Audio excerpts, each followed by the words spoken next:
A bit shaky, a bit wobbly, but still number one, we assume, come Monday's AP and coaches polls. Ohio State survives Indiana 34-27, and it was a sluggish first half in which the Indiana Hoosiers proved that they can't be pushed around anymore by Ohio State, at least not on this day in Bloomington. Ohio State typically dominates this game from a physical aspect. They're way too fast across the board at all levels. They are too physically dominating. Indiana was very strong in the front seven and very strong along the offensive front. So let's go to where this game was won. It was won due to one player in particular and the blocking up front in the fourth quarter, really the second half by Ohio State. Ezekiel Elliott, 10 carries, 31 yards in the first half. And much like we commented on Dalvin Cook's performance against South Florida when his team was very sluggish on offense, playing it down to an inferior opponent, Dalvin Cook took over the game. Ezekiel Elliott took over the game for the Buckeyes, and it's a good thing he did for Ohio State. 13 carries for 243 in the second half with 3 touchdowns. He broke 3 huge, enormous plays to break open this game when Ohio State trailed at halftime 10-6. They took a 13-10 lead. It went back and forth. They were down 17-13 after Cardale Jones threw a pick 6.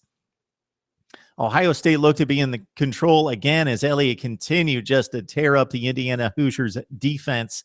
Took a 27-17 lead. On 2 different occasions, they had a 10-point lead and then a 2-touchdown lead at 34-20. Game, set, and match, right? No, Ohio State played it close to the vest. They would not let Cardale Jones pass the ball on a 3rd and 10. There were other series in which the first 2 plays were definitely going to be running plays, and the Indiana defense knew it. And Cardale Jones not given the keys to the car. And maybe you can't blame Urban Meyer for making that decision. It turned out to be the right one in the end just because they held on and won. But Ohio State's going to have to be confident in its quarterback's play on 3rd and long and in clutch situations to win a Big Ten championship and vie for a college football playoff spot.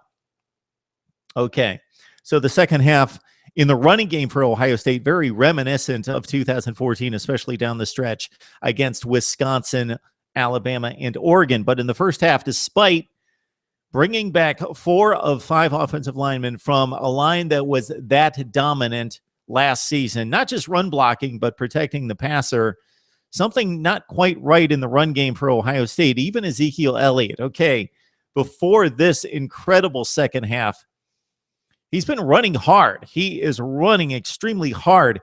When he makes contact with would-be tacklers and then ultimately tacklers, he pushes them forward.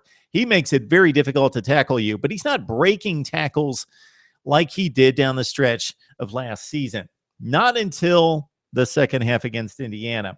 Again, Cardale Jones, 18 of 27, 245, a touchdown and a pick, does not really paint the picture of the struggles that he had against the Hoosiers. He was erratic in this one.